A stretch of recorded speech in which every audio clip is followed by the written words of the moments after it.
get rid of air bubbles, to make the clay homogeneous or the same. Sometimes we'll get a chunk of clay and the inside and the outside are different. So the inside could be wetter, the outside could be drier, or it could be vice versa. Sometimes the outside's wetter, the inside's drier, depending on how it's being stored. We want to get that all the same. If you have a piece that has dry outside and wet inside and you just start working with it, it's going to cause some problems as you work.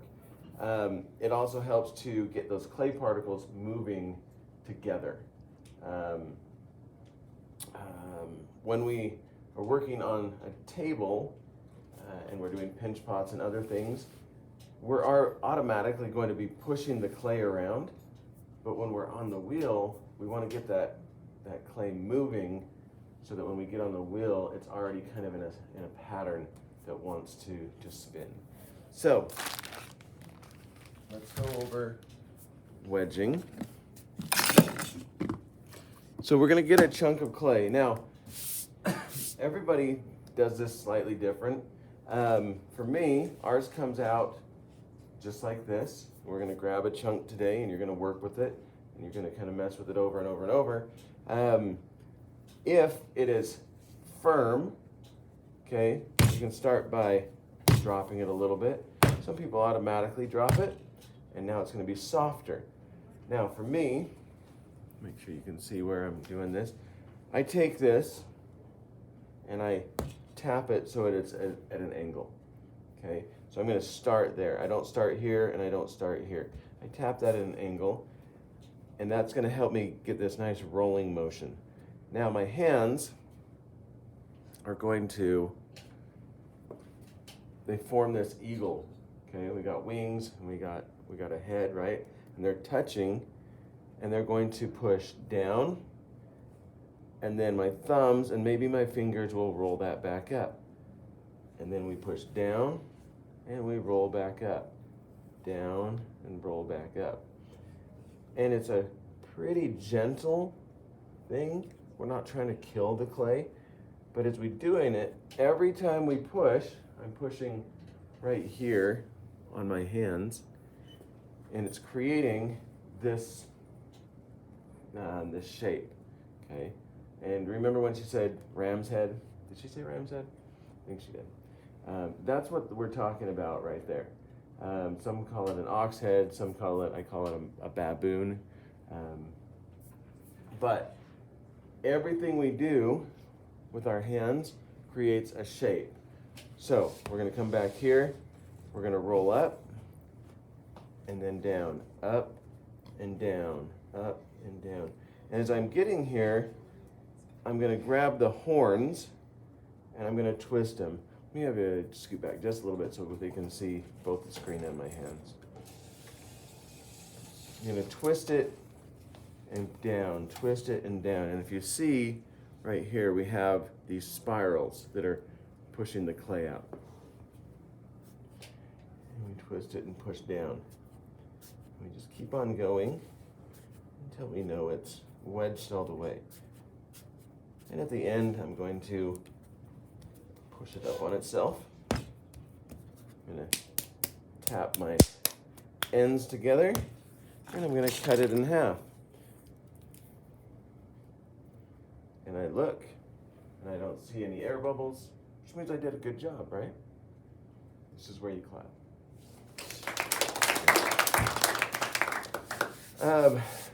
Some people are fueled by money. Mine, I'm fueled by my ego getting fed. So just remember that. Some things right here.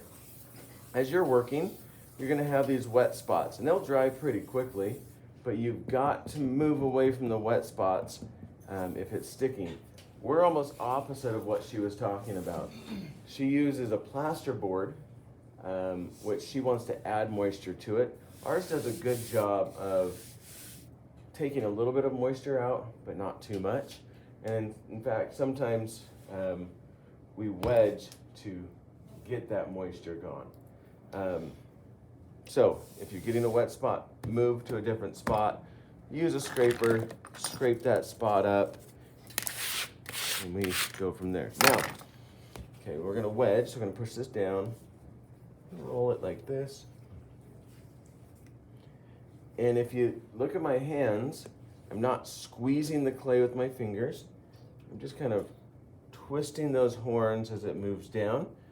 Another thing is the bottom is fairly thick.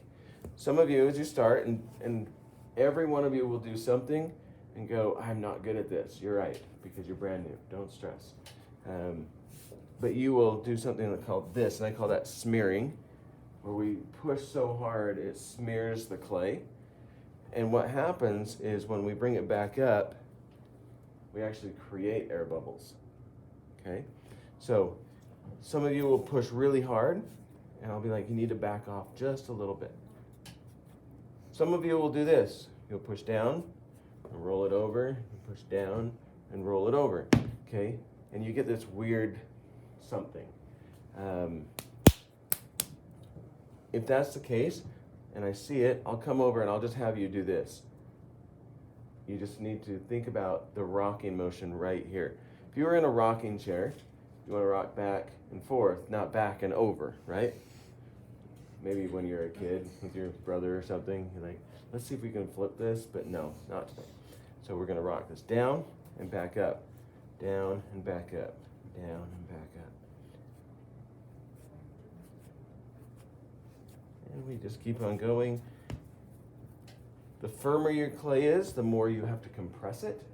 The wetter it is, the easier it compresses itself. Okay, so I have my piece of clay there. And let's say I want to throw out this much clay into a big slab. Without cutting it, how do I know that the clay is wedged properly? There's no air bubbles in it. So how do I know that? Okay. So that's the dilemma, right? Right? And that's okay. That's the dilemma. I need this whole piece of clay. I can't cut it in half. How do I know there's no air bubbles in it? You got to trust yourself. I trust myself. Do you trust yourself? Not yet? Soon. Okay. I'm going to show you, but you've got to be really quiet. I'm going to actually turn my microphone off, okay? Because it makes noise. So, here we go.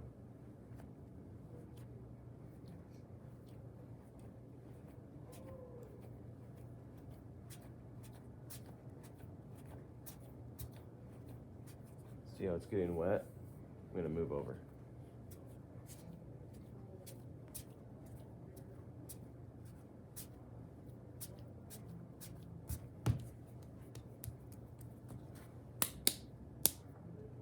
Did anyone hear that?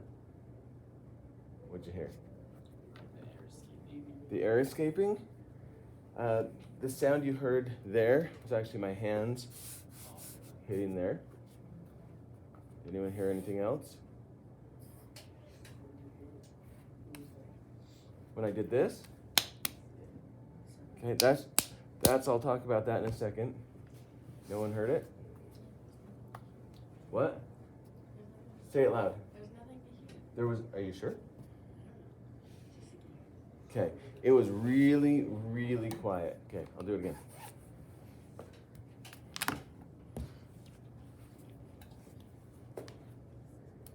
We'll put the microphone on there.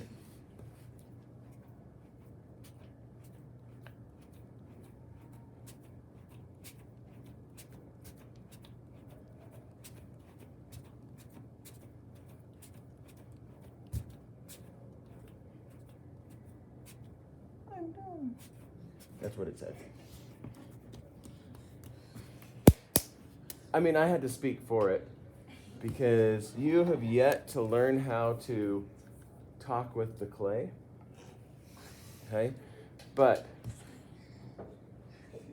I don't understand why you're laughing. Anyone, raise your hands. Do you think that I do or don't talk to clay? I do talk to clay. Yeah, I do talk to clay. In multiple ways. Sometimes I open up a bag of clay. I'm like right here. I'm like, what's up, buddy? You and I, we're gonna be friends. It happens. In class, all on my own, I talk to clay. But even more importantly, I speak to clay through my hands, okay, and through my other senses. Because as I'm doing this, I can feel how the clay feels when it's supposed to be where it's supposed to be at.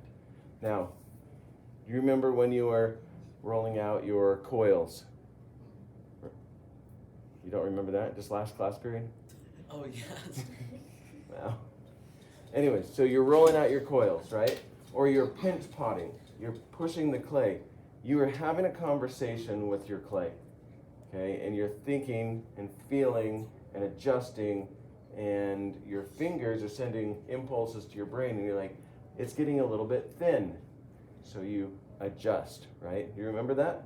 As you're getting thin or it's still thick and you want to kind of squeeze that. That's a conversation. It's not as weird as it sounds, okay? Although sometimes, yes, I actually do talk to my clay. Sometimes I swear at it, honestly. It's not doing what it's supposed to do. And really, that's when the clay goes, it's not me, it's you. And I'm like, I know. Okay. So, you need to kind of pay attention to it. Now, none of you are clay whisperers yet, so I'm going to give you a way of doing this so you can better understand.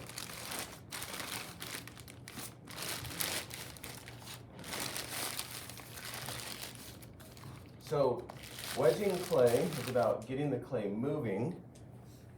It's also about compressing the clay. Usually I do this with red clay, but all my red clay is like rock solid.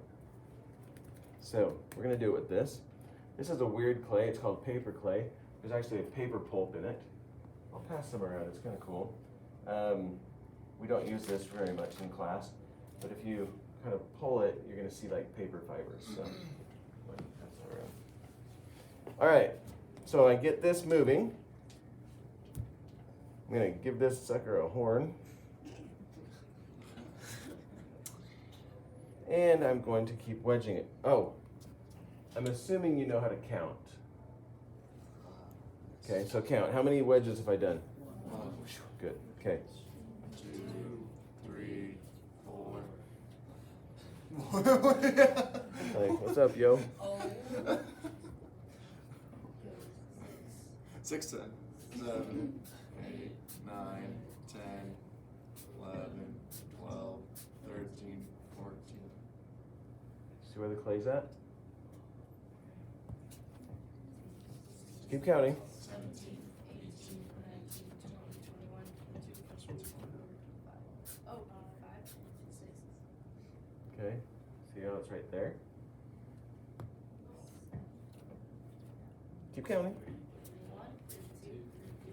34, 35, 36, 37, 38, 39, 40, 41, 42, 43, 44, 45, 46, 47, 48, 49, 50, 51, 52, 53, 54, 55, 56, 57, 58.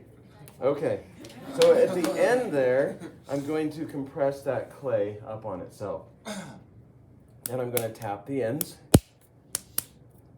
Now, I'm going to cut this in half, but it's wedged. Okay. Interesting. But do you see how that clay has spiraled inside that other piece of clay? So, as we're looking at it, like so. So, what we're doing is we're mixing the clay so it goes all the way to the middle and then back out. And for beginners, you should be wedging this clay between 40 and 60 times. Okay? Okay. You should be. I can usually wedge something because I'm really I can compress my clay pretty good.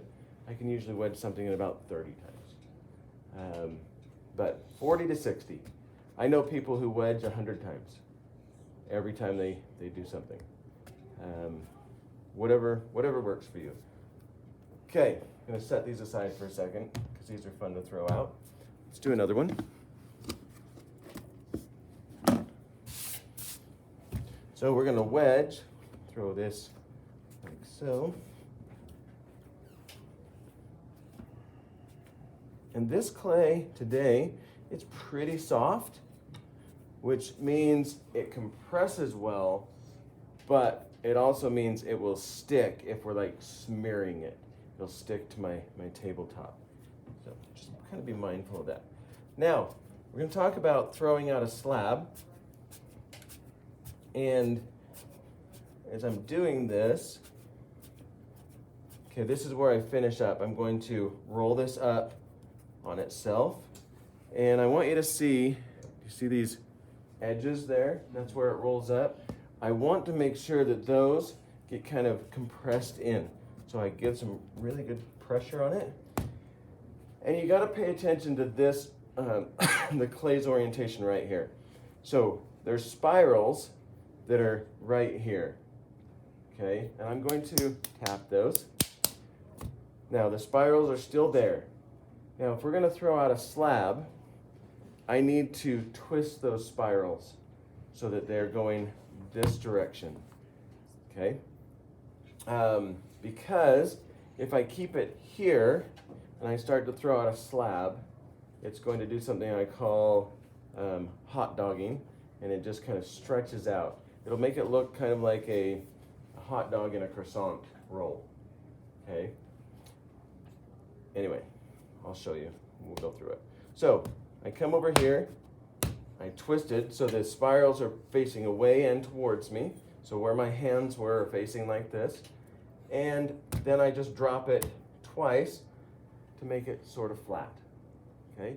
And now I'm gonna start throwing out my slab. Now, as I throw out my slab comes down and I bring it towards me and it hits and it's going to kind of stretch as it goes.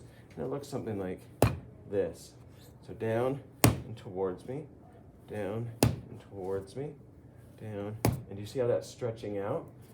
Down and towards me, down and towards me. Now I'm going to rotate it because I want a big slab. Down and towards me. It's not as violent as you think. Down and towards me.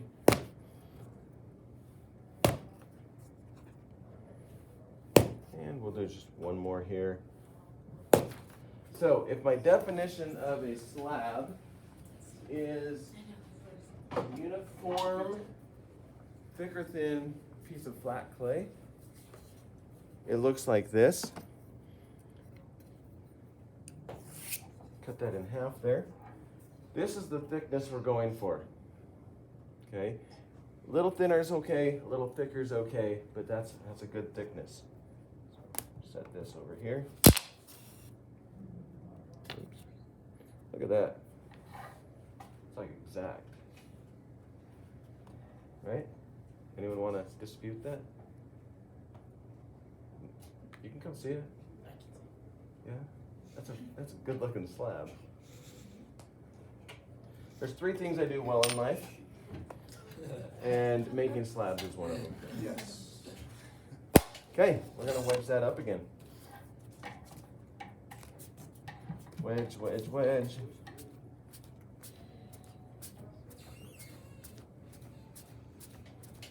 Now we're gonna talk about, it's starting to get wet, so I'm gonna move. See if this needs to come with me.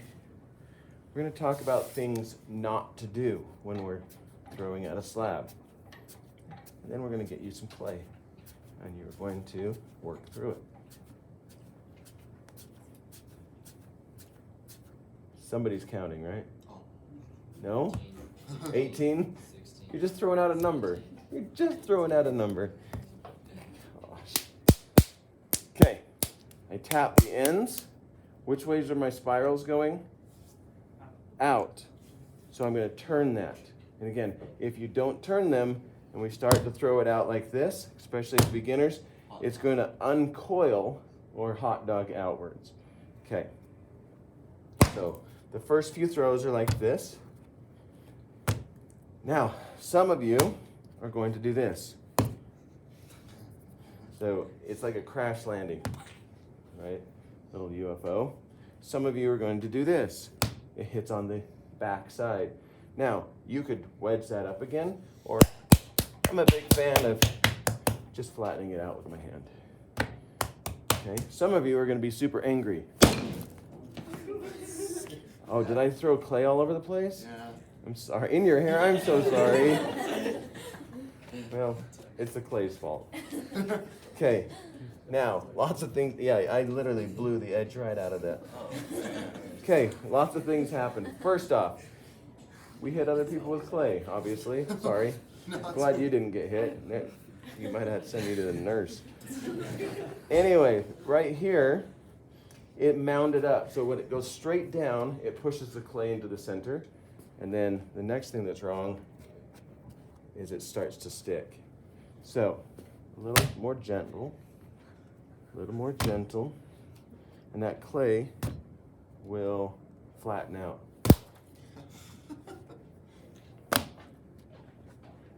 Are you angry? No. Good. Caleb. Oh, yeah, I don't have a Caleb. Why don't you wait a few minutes? You can go in a little bit. I don't think it says right now.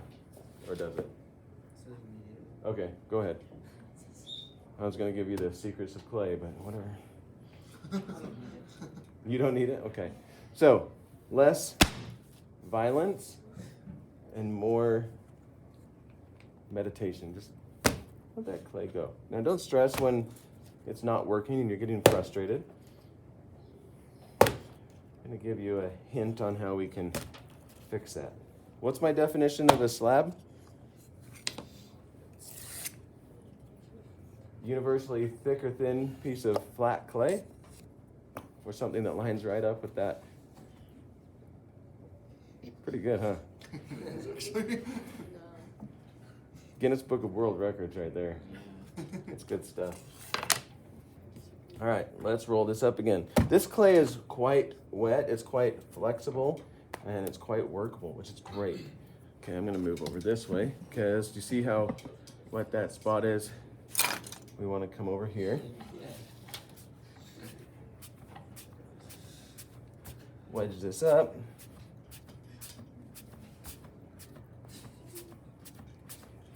Now, when I've been using my clay a bunch, I'll wedge it up one direction, and then wedge it up another direction,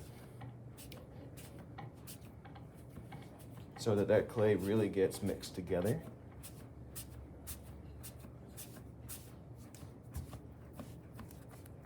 Push that up at the end. Coils turn, and I'm going to start to throw that out. Now, as you're going, let's say you're struggling just a little bit to get this clay out. It maybe has that little bump in the middle.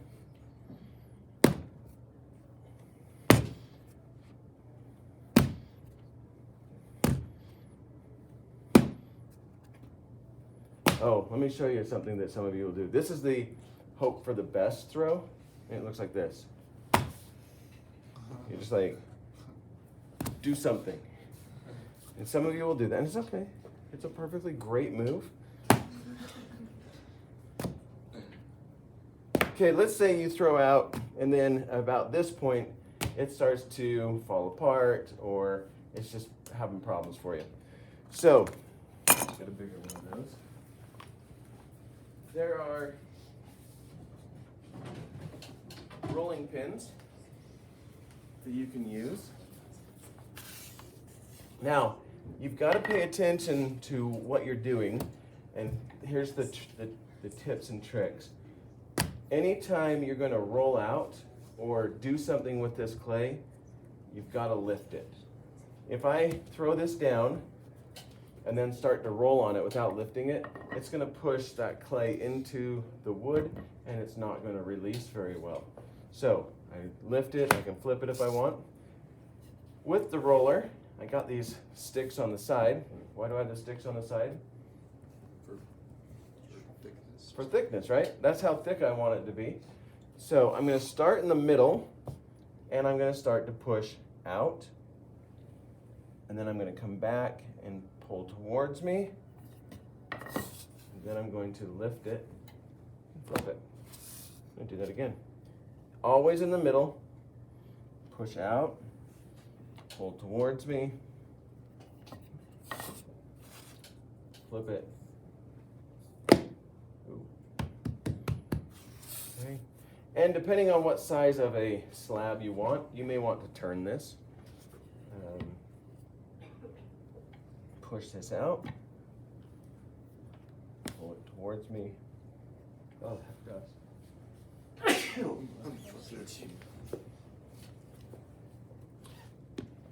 Okay, and we do that, and that way when we cut it, put it over here, lift that. It's a little thick, but not bad. Okay, cool. From here, you're gonna do some building with it, and that's up to you on what that looks like for today. But you're gonna take a couple of pieces, and you're going to start learning how to score these pieces, kind of like our coils, and slip these pieces.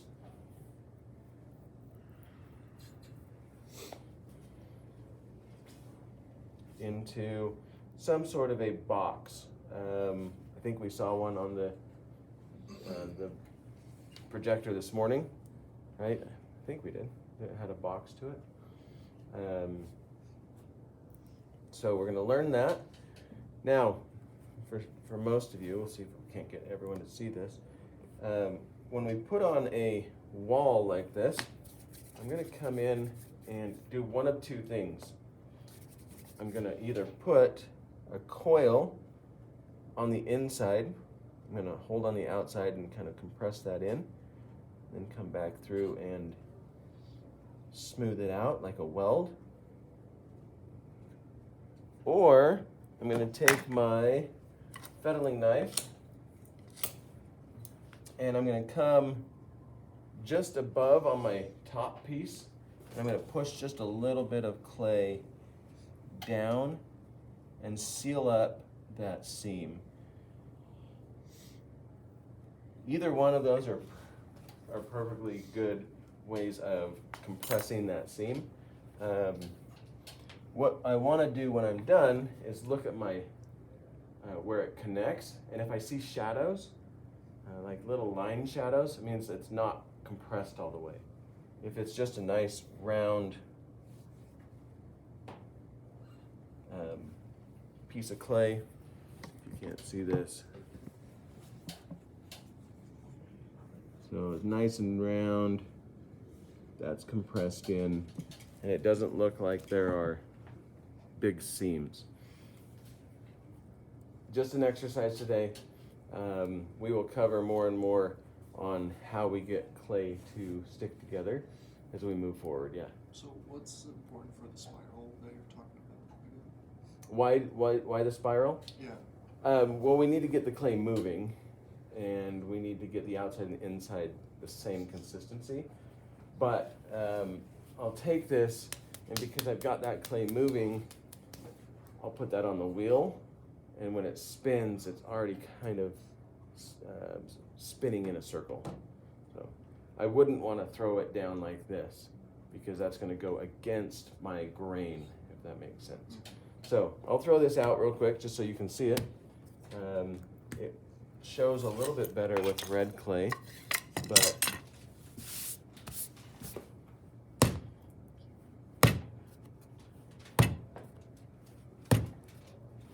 down and towards me. So this gives it kind of a marbled effect.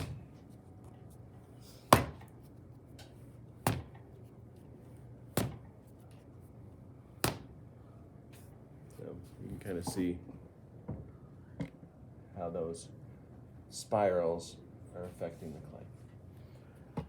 Okay, any questions on what we just covered?